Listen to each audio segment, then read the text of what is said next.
Grégoire Lacroix, vous venez de recevoir le prestigieux prix René de Obaldia de la forme courte. C'est un, c'est un style qui vous est coutumier, ça.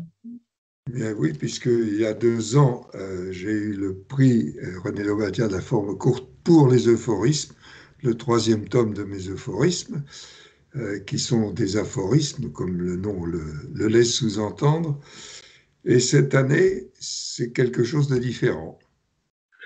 C'est-à-dire, C'est-à-dire que il y a évidemment quelques euphorismes judicieusement répartis sur la longueur du livre, mais il y a surtout des textes partant de l'idée qui m'était venue après cette critique de Claude Duneton dans le Figaro littéraire, disant certains aphorismes de Grégoire serviront un jour de sujet de philo au bac. Et par conséquent, je me suis mis à la place d'un élève de philo. Je me suis dit, je vais essayer de disserter un peu sur quelques-uns de mes euphorismes qui sont des points de départ à des réflexions. Et voilà, et ça reste bien entendu dans l'esprit alésien, tout ça. donc si j'essaie de passer mon bac cette année, j'ai intérêt à avoir votre livre dans la poche. Comment s'appelle-t-il? Exactement. Comment s'appelle ce livre?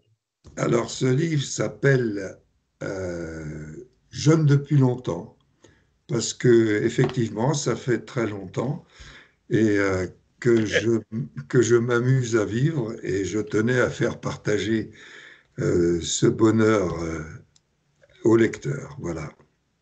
Bon, vous pouvez nous donner un petit, j'allais dire un extrait, c'est peut-être un peu beaucoup, mais en tout cas une petite présentation. Ah ben, je peux vous lire les quelques premières lignes de l'introduction. C'est vrai, le temps passe. Il n'a pas de mérite, il n'a que ça à faire. Alors que nous, mais reprocher autant de passé serait aussi stupide que reprocher à la douleur de faire mal. D'ailleurs, il ne passe pas, il nous transporte. Et grâce à lui, je continue de faire un très beau voyage. Voilà, c'est la phrase d'introduction de mon livre. Oui, c'est bien, et puis ça laisse augurer d'un voyage assez complet. Voilà. Et, Bon, et, et le titre de la 4e de couve, c'est Vieillir est un jeu d'enfant. Voilà, ça résume tout. dites-moi, vous êtes très fidèle à votre éditeur, Mais vous êtes oui, chez Max Milo, n'est-ce pas? c'est Max Milo, oui. Bon. Est-ce que vous avez, est-ce que c'est un début? Est-ce qu'il va y avoir un tome 2? Est-ce que Est-ce qu'il va y avoir un tome 2? ça n'est pas exclu. Ça n'est pas exclu parce que je continue d'écrire. L'actualité me donne pas mal de petits sujets de réflexion et avec des textes qui, comme tous les autres, sont des approches très différentes, ironiques ou allant jusqu'à l'autodérision, bien sûr. Oui. Je veux dire, on ne peut pas penser à vous ou vous lire sans penser aux autres formes artistiques auxquelles vous touchez. Vous êtes très éclectique en matière de création.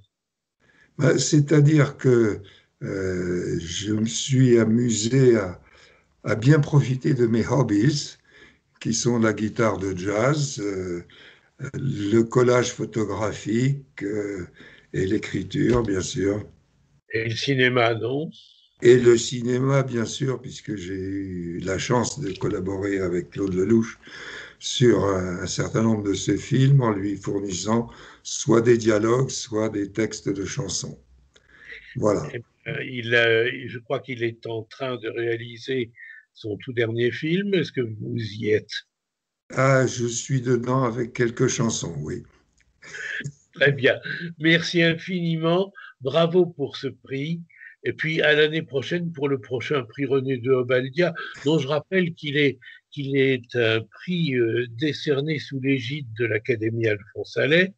Lorsqu'on reçoit le prix, d'habitude, on est ipso facto intronisé à l'Académie, mais dans votre cas, ce serait superflu parce que vous y êtes déjà. Oui, et depuis pas mal de temps, effectivement. Et j'en suis bien fier. Merci infiniment. Merci, à bientôt.